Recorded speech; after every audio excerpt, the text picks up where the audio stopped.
लोहाघाट में सीमांत क्षेत्रों की सुरक्षा व्यवस्था की और प्रभावी बनाने के उद्देश्य से आईटीबीपी की 36वीं वाहिनी में हिमवीर जवानों को क्राउड कंट्रोल का विशेष प्रशिक्षण दिया गया। छमनिया कैंप में आयोजित इस 2 दिवसीय प्रशिक्षण कार्यक्रम का आयोजन कमांडेंट संजय कुमार के निर्देशन में किया गया। वहीं प्रशिक्षण के दौरान पुलिस अधीक्षक कार्यालय चंपावत से आए हुए उप निरीक्षक और हेड कांस्टेबल ने जवानों को भीड़ नियंत्रण की आधुनिक तकनीकों और रणनीतियों के बारे में विस्तार से जानकारी दी। इसमें लाठीचार्ज की प्रक्रिया, सुरक्षा घेरा बनाकर भीड़ को नियंत्रित कैसे करना, इसके बारे में समझाया गया। लोगों को सुरक्षित दिशा में हटाना और संवेदनशील परिस्थितियों में कानून व्यवस्था बनाए रखने के तरीके भी सिखाए गए। तो देखिए, हिमवीर जवानों को क्राउड कंट्रोल का जो है विशेष तौर पर प्रशिक्षण दिया गया है। इसी के साथ जो है कानून व्यवस्था कैसे बनाए रखना है, भीड़ को नियंत्रित कैसे करना है, तमाम चीजों के लिए प्रशिक्षित किया गया हिमवीर जवानों को। छमनिया कैंप में आयोजित 2 दिवसीय प्रशिक्षण कार्यक्रम, जिसमें देखिए इन जवानों को कैसे भीड़ को कंट्रोल करना है, संवेदनशील इलाकों में कैसे कार्य करना है, तमाम विषयों के बारे में विस्तार पूर्वक जानकारी दी गई। उत्तराखंड के गैरसैंण के भराड़ीसैंण स्थित विधानसभा में चल रहे बजट सत्र को लेकर सरकार ने कहा है कि वह चाहती है कि सदन की कार्यवाही सुचारू रूप से चले और सत्र लंबा चलाकर ज्यादा से ज्यादा कामकाज पूरे किए जाएं। कैबिनेट मंत्री धन सिंह रावत ने कहा कि सरकार हमेशा तैयार रहती है कि सत्र अच्छा और दीर्घकालिक चले ताकि सदन का पूरा कामकाज निपटाया जा सके। उन्होंने आगे कहा कि सरकार हर एक विधायक के सवालों का जवाब देने के लिए पूरी तरह तैयार है और चाहती है कि विधानसभा सत्र सकारात्मक माहौल में बेहतर तरीके से संचालित हो।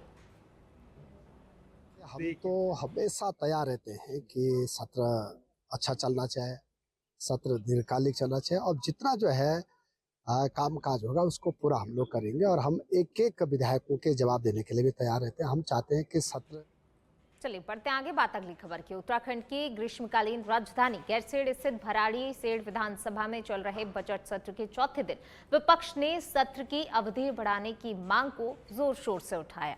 नेता प्रतिपक्ष यशपाल आर्य ने कहा कि वे पहले भी कई बार बजट सत्र की अवधि बढ़ाने की मांग कर चुके हैं और मुख्यमंत्री को इस संबंध में पत्र भी भेजा गया था। उनका कहना है कि विधानसभा का सत्र कम दिनों का नहीं होना चाहिए ताकि जनहित से जुड़े मुद्दों पर पर्याप्त चर्चा हो सके और विधायकों को अपनी बात रखने का पूरा अवसर भी मिले। यशपाल आर्य ने यह भी कहा कि सोमवार परंपरागत रूप से प्रश्नकाल के लिए निर्धारित होता है, लेकिन अब तक कई सत्रों में सोमवार के दिन प्रश्नकाल ठीक से नहीं चल पाया। 9 सत्र हुए हैं, ये 10वां सत्र है। आज तक सोमवार का दिन जो निर्धारित है, नियत है प्रश्नकाल के लिए माननीय मुख्यमंत्री जी का, वो दिन आज तक हमें देखने को नहीं मिला है। तो हम बेहतर होगा कि सदन के सत्रावधि बढ़ाएं। सरकार ये न कहे कि हमारे पास बिजनेस नहीं है। सरकार बिजनेस का ओनर होती है और मुझे लगता है कि कल इन्होंने सारे विधेयक पारित किए हैं और ये कहने के लिए हो गया है कि हमारे पास अब बिजनेस नहीं है, लेकिन सरकार की मंशा अगर साफ है तो सत्रावधि। चलिए पढ़ेंगे आगे। भराड़ीसैंण की बात करते हैं। देश भर में घरेलू और कमर्शियल गैस की किल्लत की खबरों के बीच उत्तराखंड सरकार अलर्ट मोड पर आ गई है। भराड़ीसैंण से मिली जानकारी के अनुसार खाद्य एवं नागरिक आपूर्ति विभाग स्थिति पर लगातार नजर बनाए हुए है। विभाग के अपर आयुक्त PS पांगती ने बताया कि प्रदेश में फिलहाल घरेलू LPG सिलेंडरों की कोई भी कमी नहीं है और आम उपभोक्ताओं को गैस की आपूर्ति सुचारू रूप से लगातार जारी है। हालांकि कमर्शियल सिलेंडरों को लेकर कुछ दिक्कतें जरूर सामने आई हैं, जिसे देखते हुए संबंधित अधिकारियों और एजेंसियों को सख्त निर्देश भी जारी किए गए हैं। सरकार का कहना है कि गैस आपूर्ति व्यवस्था को बनाए रखने के लिए हर स्तर पर निगरानी की जा रही है ताकि लोगों को किसी भी तरह की परेशानियों का सामना न करना पड़े।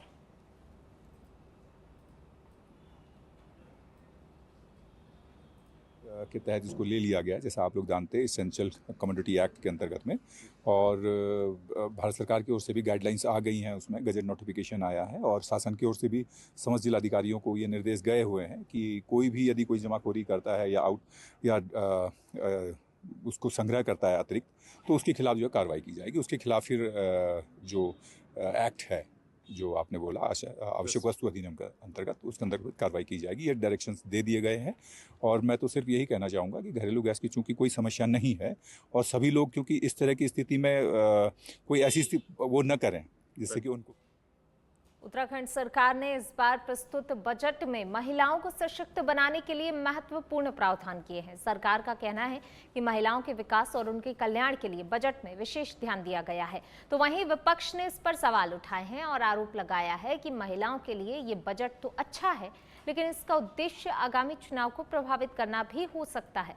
कांग्रेस विधायक प्रीतम सिंह और ममता राकेश ने इस बात पर चिंता व्यक्त की है, जबकि कैबिनेट मंत्री रेखा आर्य ने सरकार की महिलाओं के सशक्तिकरण के प्रयासों की पुष्टि की। भारतीय जनता पार्टी की सरकार आई है, लगातार मातृ शक्ति को सशक्त करने के जो फैसले बजट प्रावधान में किए गए हैं वो ऐतिहासिक हैं। और अभी मैं माननीय मुख्यमंत्री धामी जी का बहुत बहुत धन्यवाद करती हूं कि उन्होंने महिलाओं के सशक्तिकरण के लिए सामाजिक तौर पर, राजनीतिक तौर पर और विभिन्न प्रकार से महिलाएं सशक्त हो, इसके लिए जो बजट में प्रावधान किया है उसके लिए बहुत बहुत धन्यवाद करती हूं। जो प्रयोग इन्होंने बिहार के अंदर किया उस प्रयोग को यहाँ भी दोहराना चाहते हैं, लेकिन उत्तराखंड की मातृशक्ति स्वाभिमान वाली है। जिस मातृशक्ति ने इस राज्य को दिलाने में अपना अहम योगदान दिया हो, अपना सर्वोच्च निछावर करने का काम किया हो, उसे ये सरकार बिहार की तरह खरीदने का अगर प्रयास करेगी तो मातृशक्ति सरकार को करारा जवाब देने का काम। चुनावी एजेंडा है सारा का सारा। आप देखिए अभी अमित शाह जी की रैली हरिद्वार में हुई, आप देखिए उसमें आशा बहनें, आंगनबाड़ी, भोजन माताएं, सारी हमारे जो कर्मचारी हैं सबको वहाँ बुलाया गया और दबाव दे करके बुलाया गया और उनके साथ किस तरह का व्यवहार हुआ आपने देखा कि उन्होंने कार्यक्रम में वो पहुंच भी नहीं पाई और ना उन्हें भोजन की व्यवस्था थी ना पानी की व्यवस्था थी। आप कह रहे हैं कि महिलाओं पर इस बजट में ज़्यादा ध्यान दिया गया है, जबकि मैं ये कहना चाहती हूँ कि हमारी इंदिरा अम्मा कैंटीन चलती थी और अब इंदिरा अम्मा कैंटीन बंद है और महिलाएं लगातार इसका चलाने के लिए सरकार से लगातार मांग कर रही हैं। पहले हमारे आंगनबाड़ी में हमारे बच्चों के लिए जो पोषाहार था महिला समूह देते थे, लेकिन आप देखिए महिला समूह से उस काम को हटा करके आप देखिए सरकार के चहेतों को दे दिया गया है। और जब से इन पर गया है तब से आंगनबाड़ी के बच्चों के साथ, धात्री महिलाओं के साथ किस तरह का भोजन दिया जा रहा है। पोषाहार वितरण में आप देखिए अभी हमारे यहाँ भगवानपुर पूरे प्रदेश का गोदाम है और वहाँ पर किस तरह की अनियमितताएं मिली, बाल श्रमिक वहाँ पर मिले, बड़े शर्म की बात है। उन्होंने बिहार इलेक्शन से पहले एक नारा दिया था उनके कांग्रेस के उनके राष्ट्रीय नेता ने, और उस बयान या उस नारे का बिहार में उन्होंने अप्लाई भी किया और वो नारा उनको उल्टा ही पड़ा। और आप ये देखते हैं कि परिणाम जो है वो भारतीय जनता पार्टी के पक्ष में और प्रचंडता के साथ में निकल के आया। मैं समझती हूँ कि ये उनकी मात्र सोच है और शायद वो यथार्थ से कभी जुड़ ही नहीं पा रहे हैं, जिसके कारण से वो अनर्गल बातें करते हैं। आज के बजट में हो, बजटीय प्रावधान में हो, महिलाएं, युवा, किसान, सब वर्ग जो है किसी न किसी रूप में किसी न किसी कल्याणकारी योजनाओं से आच्छादित है। भविष्य का विजन भी जो है हमारे बजट में दिखता है। तो मुझे लगता है कि शायद इतना अच्छा। चंपावत जिले के लोहाघाट क्षेत्र से खबर है, ग्राम सभा मुजेड़ा के जंगल में अचानक लगी आग पर फायर सर्विस ने काबू पा लिया। प्रभारी अग्निशमन अधिकारी तिलाड़ा के नेतृत्व में लोहाघाट फायर टीम ने त्वरित और साहसिक कार्रवाई करते हुए लगभग 1 किलोमीटर क्षेत्र में फैली हुई आग को बुझाया। फायर वाहन की पहुंच तक आग पर पानी डालकर नियंत्रण किया गया, जबकि वाहन ना पहुंच पाने वाले क्षेत्रों में फायर कर्मियों ने पैदल जाकर ग्रामीणों की मदद से आग को रोककर घरों और जंगल में रखे हुए घास के लुट्टों को जलने से बचाया। इस अभियान में नीरज राणा, गोविंद पनेरू, नारायण बोरा और चंचल सिंह सहित अन्य फायर कर्मियों ने भी अपनी महत्वपूर्ण भूमिका निभाई।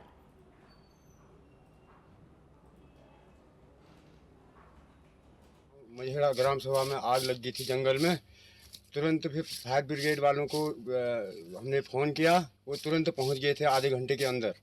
उनने करीब 1 किलोमीटर की एरिया की आग बुझाई कम से कम आधे घंटे में लोहाघाट फायर ब्रिगेड वालों के द्वारा। जिससे कि कई जनहानि होने से बची। कई लोगों के घास के लुट्टे थे और कई गांव के बिल्कुल नज़दीक पहुंच गई थी। चीड़ के जंगल में आग लगी थी बहुत भयंकर। तो इन लोगों के आधे घंटे के अंदर में इतनी बढ़िया सर्विसिंग की कि पूरी आग बुझा। उत्तराखंड की ग्रीष्मकालीन राजधानी गैरसैंण स्थित भराड़ीसैंण विधानसभा में चल रहे बजट सत्र का चौथा दिन, जिसमें विभिन्न विभागों से जुड़े हुए मुद्दों पर सदन में चर्चा हुई। विधायक अपने अपने क्षेत्रों से सवाल उठा रहे हैं। विधानसभा अध्यक्ष ऋतु खंडूरी ने कहा, विधानसभा लोकतंत्र का मंदिर है, जहां जनता द्वारा चुने गए प्रतिनिधि अपनी समस्याओं और मुद्दों को उठाते हैं और जब सदन में शांतिपूर्ण माहौल में प्रश्न पूछे जाते हैं और विस्तार से चर्चा होती है तो इसका सीधा लाभ जनता को ही मिलता है। हाल ही के दिनों में वन और खेल विभाग से जुड़े हुए विषयों पर सदन में अच्छी चर्चा हुई, जिसमें कई सदस्यों ने अपने सवाल रखे और मंत्रियों ने उनके जवाब भी दिए। इसके साथ ही प्रश्नकाल में पूरक प्रश्न भी पूछे गए, जिससे विभिन्न मुद्दों पर विस्तृत जानकारी भी सामने आई। अध्यक्ष ने सभी सदस्यों से अपेक्षा जताई है कि वे लोकतांत्रिक मर्यादाओं का पालन करते हुए सदन की कार्यवाही को सुचारू रूप से चलाने में सहयोग करें और इस तरह जनता को ये भरोसा हो कि उनके प्रतिनिधि उनकी आवाज सदन में उठा रहे हैं। हमारा सदन है वो हमारे डेमोक्रेसी का मंदिर है, लोकतंत्र का मंदिर है और वो एक ऐसा स्थान है जहाँ सभी के सभी हमारे जो लोग हैं, उत्तराखंड के जो निवासी हैं, जिन्होंने अपने क्षेत्रों से सदस्यों को जिताकर भेजा है, एक्सपेक्टेड है कि वो उनके इस क्षेत्रों के सवाल पूछे। और जब शांतिपूर्वक सवाल पूछे जाते हैं, जैसे आपने देखा होगा वन पर बहुत अच्छा डिस्कशन परसों हम लोगों ने वन पे किया, कल स्पोर्ट्स पे लोगों ने बहुत अच्छा, प्रश्नकाल में ही इतने सारे सप्लीमेंट्रीज हो गए कि लोगों ने अपनी अपनी बातों को पूछा और शांतिपूर्वक तो जनता तक ये जवाब गए। मंत्रियों ने जब जवाब दिए तो जनता तक उनको अपने जवाबों के जवाब मिले, उससे जनता भी संतुष्ट होती है और समझती है कि हमारे जो सदस्य हैं, हमारे विधायक हैं, वो जाके सवाल कर रहे हैं और सरकार से उनको। लोहाघाट में आईटीबीपी और उत्तराखंड पशुपालन विभाग के बीच हुए एमओयू के तहत स्थानीय पशुपालकों को सीधा बाजार उपलब्ध कराने की दिशा में महत्वपूर्ण कदम उठाया गया। इस पहल के तहत स्थानीय पशुपालकों द्वारा 36वीं बटालियन आईटीबीपी लोहाघाट को कुल 649 किलोग्राम जीवित मुर्गियों की आपूर्ति की गई। इस व्यवस्था का मुख्य उद्देश्य ग्रामीण स्तर पर पशुपालन को बढ़ावा देना, पशुपालकों की आय में वृद्धि करना और उन्हें उनके उत्पाद का उचित मूल्य दिलाना। आपूर्ति के दौरान मुर्गियों का विधिवत स्वास्थ्य परीक्षण भी किया गया ताकि गुणवत्ता और स्वास्थ्य मानकों का पूरा ध्यान रखा जा सके। वहीं पशुपालन विभाग के विशेषज्ञों ने सुनिश्चित किया है कि मुर्गियां पूरी तरह स्वस्थ और मानकों के अनुरूप हों। संपूर्ण सप्लाई प्रक्रिया की पारदर्शिता और निष्पक्षता बनाए रखने के लिए लाइन कमेटी के सदस्य और विजिलेंस टीम ने मौके पर ही निरीक्षण किया। अधिकारियों ने पूरी प्रक्रिया का जायजा लिया और आवश्यक दिशा निर्देश भी दिए।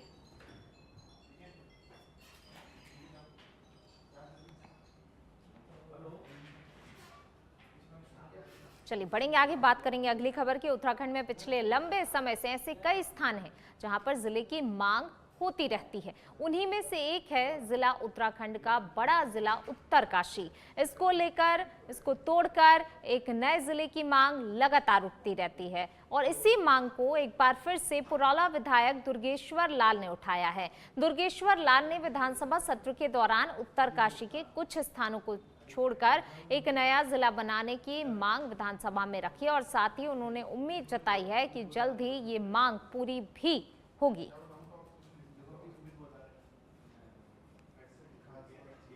अगर मैं अपने मोरी विकासखंड की बात करता हूं तो आपके मोंडा, आपका कलीच, आपका ओसला, पानी, लिवाड़ी, फिताड़ी, आपका बित्री, मसरी, सेवाड़, जो हिमाचल प्रदेश से लगे हुए सीमाएं हैं, उनको उत्तरकाशी पहुंचने में 2-2 दिन लग जाते हैं।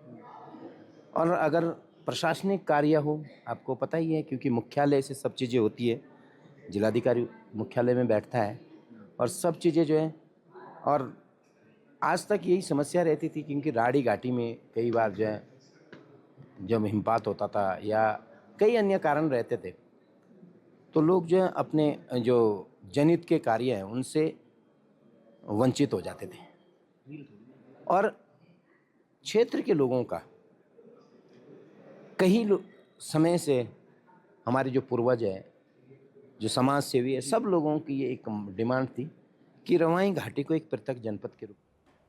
उत्तराखंड में चल रहे विधानसभा बजट सत्र के दौरान उत्तराखंड के डीजीपी दीपम सेठ ने सुरक्षा ड्यूटी में तैनात पुलिस और अन्य सुरक्षा बलों के अधिकारियों और कर्मचारियों से चमोली में सीधा संवाद स्थापित किया। इस दौरान उन्होंने जिला police, PAC, SDRF, fire service, अधिसूचना इकाई और आईआरबी के जवानों से मुलाकात की। उनकी ड्यूटी से जुड़ी हुई चुनौतियों और व्यवस्थाओं के बारे में विस्तार से उनसे जानकारी ली।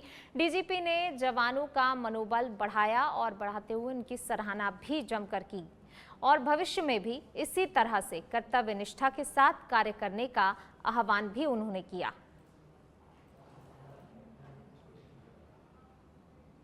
बढ़ेंगे आगे, अब बात करेंगे देहरादून की। देश और प्रदेश में लगातार बढ़ती महंगाई को लेकर अब विरोध तेज होता जा रहा है। रसोई और commercial gas cylinder, petrol, diesel और रोजमर्रा की जरूरी वस्तुओं के बढ़ते दामों से आम जनता का बजट बिगड़ चुका है। इसी मुद्दे को लेकर उत्तराखंड महिला कांग्रेस की प्रदेश अध्यक्ष ज्योति रौतेला ने केंद्र सरकार पर निशाना साधते हुए कहा कि पहले नोटबंदी के समय लोगों को सड़कों पर आना पड़ा, फिर कोरोना काल में ऑक्सीजन की कमी के कारण लोगों को परेशान होना पड़ा और अब गैस सिलेंडर की कीमतों को लेकर भी आम जनता सड़क पर उतर रही है। उन्होंने आगे कहा कि महंगाई के खिलाफ महिला कांग्रेस अब आंदोलन की तैयारी में है। इसके तहत कल से राज्य के अलग अलग जिलों में विरोध प्रदर्शन शुरू किए जाएंगे। से पूरे देश में आप देख रहे होंगे कि लोग सिलेंडर को लेके भी आज सड़कों पे आ गए हैं। पहले हमारे प्रधानमंत्री ने नोटबंदी पे लोगों को सड़क पे लेके आए, फिर कोरोना काल पे लोगों को ऑक्सीजन के लिए सिलेंडर सड़क पे लेके आए और आज सिलेंडर के लिए जो हमारे नरेंद्र मोदी जो सरेंडर कर चुके हैं उनकी वजह से लोगों को सड़क पे आना पड़ रहा है। एलपीजी के गैस महंगा हो गया है, उसके खिलाफ आज कल हमारी राष्ट्रीय अध्यक्ष अलका लामा जी ने दिल्ली में प्रेस कॉन्फ्रेंस करी और धरने प्रदर्शन करा। आज पूरे प्रदेशों में ऑल ओवर इंडिया ये धरने प्रेस कॉन्फ्रेंस हो रही है और कल से जिला वाइज इसमें प्रेस कॉन्फ्रेंस होंगी और उसके बाद लगातार धरने प्रदर्शन होंगे। अगर अगले 15 दिन में एलपीजी गैस की किल्लत खत्म नहीं हुई, जो प्राइस हाइक किया गया वो रोल बैक नहीं किया गया, तो इसके बाद हम राज्यपाल। चलिए बढ़ते आगे। उत्तराखंड की ग्रीष्मकालीन राजधानी गैरसैंण स्थित विधानसभा भवन की सुंदरता को लेकर अब सवाल उठने लगे हैं। करीब 106 करोड़ रुपए की लागत से बने इस भव्य परिसर के सामने बनाए गए एक नए स्ट्रक्चर को लेकर सत्ता पक्ष और विपक्ष दोनों के विधायकों ने नाराजगी जताई है। बताया जा रहा है कि भराड़ीसैंण विधानसभा भवन का डिजाइन अमेरिकन फेडरल बैंक की इमारत से प्रेरित है और इसकी प्राकृतिक सुंदरता भी लोगों को आकर्षित करती है, लेकिन भवन के सामने बनाए गए इस नए स्ट्रक्चर से उसकी भव्यता एक तरह से छुपती नजर आ रही है। विधानसभा सत्र के दौरान इस मुद्दे पर विधायकों ने अपनी नाराजगी जाहिर की। धर्मपुर विधायक विनोद चमोली ने कहा कि ये ऐतिहासिक भवन और यहाँ की अद्भुत सुंदरता सभी को आकर्षित करती है। ऐसे में इस विषय पर आगे चर्चा की जाएगी। तो वहीं विपक्ष के विधायक काजी निजामुद्दीन ने भी इस पर आपत्ति जाहिर की है। मूल स्वरूप को बिगाड़ना इस सरकार ने अपनी कोई एक खूबी समझ ली है। और आप अगर 3 मूर्ति भवन दिल्ली जाएं तो कोई भी सरकार किसी भी हेरिटेज जगह को छेड़ती नहीं, लेकिन इन्होंने उसको भी, उसके गेट को भी खराब कर दिया। तो ये तो पार्लियामेंट विधानसभा अभी बनी थी, लेकिन जो इसका बनाने वाले ने आर्किटेक्ट इसका रहा होगा और इसका आर्किटेक्चर और इसका डिजाइन था, उसकी खूबसूरती बिना इस पोर्च के थी। इन्होंने इस पोर्च को बनाया है, कुछ सोच के बनाया होगा, मैं उस पर टिप्पणी नहीं करता, लेकिन इतना कहने में मुझे कोई गुरेज नहीं। बहुत ही सुंदर भवन हमारा ये बना है और देखने लायक रमणीक स्थान पर भी है और पूरे चारों ओर पहाड़ियों से घिरा हुआ है। तो अपने में एक बहुत ही सुंदर दृश्य देखने में आता है। इसका अलौकिक छटा जो है वो लोगों को यहाँ आकर्षित करती है इसके प्रति। लेकिन जब हम आए तो आगे जिस तरह से ये पोर्च का जो स्ट्रक्चर बना है, मुझे लगता है इसके कारण इसका जो एलिवेशन है, जो फ्रंट एलिवेशन है, वो ढक गया है। तो वो चीज दिख नहीं रही है। तो मैं समझता हूँ क्योंकि अब आप लोग इस पर चर्चा कर रहे हैं तो निश्चित तौर पे चर्चा आगे बढ़ेगी और देखते इसका क्या समाधान। देहरादून में पुलिस ने संदिग्ध गतिविधियों पर नजर रखने के लिए बड़ा सत्यापन अभियान चलाया है।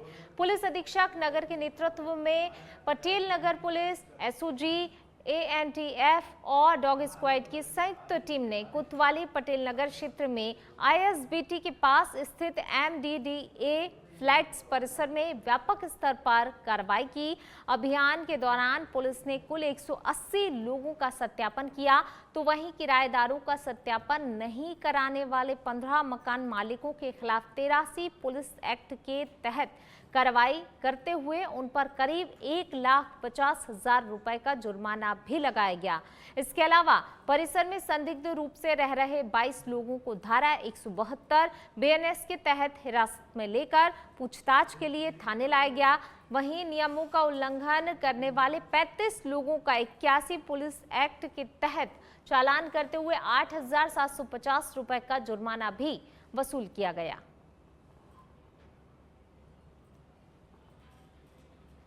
खबर पिथौरागढ़ से है, जहां पर जिले में यातायात नियमों के उल्लंघन के खिलाफ पुलिस ने सख्त रुख अपना लिया है। जी हां, पिथौरागढ़ पुलिस द्वारा जनपद में लगातार सघन चेकिंग अभियान चलाया जा रहा है, जिसके तहत खास तौर पर वाहनों में लगी हुई अवैध ब्लैक फिल्म के खिलाफ कार्रवाई भी की जा रही है।